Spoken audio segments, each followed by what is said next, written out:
Добрый вечер. Нужно ли применять фарму в фитнесе и бодибилдинге? Слушайте, ну я хочу поделиться своим опытом.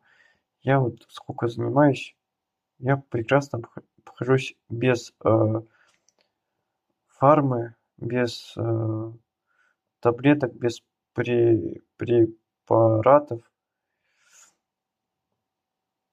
и нормально себя чувствую.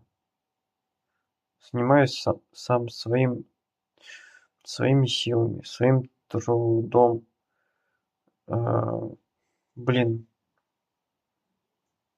и всё хорошо. Жив, здоров и все, все нормально. Свой объем своих мышц, свои мышцы, да.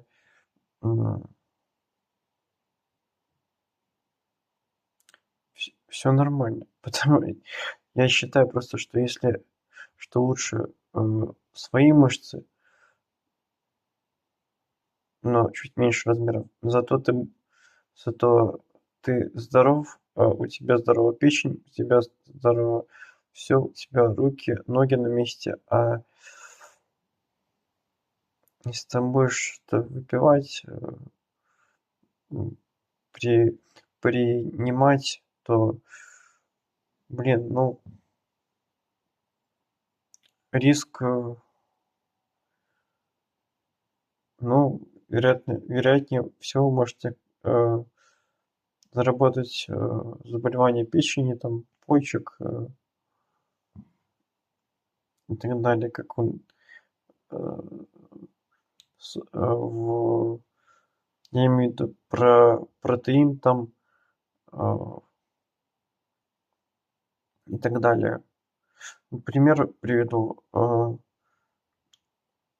Арнольд, Швар Шварценеггер, величайший спортсмен, величайший актер. Ну, вот из-за своих, убеждений он вот, посадил печень, заработал серьезные, проблемы. Ну вот вам и фарма. Поэтому хорошего там, по сути, ну, не очень много.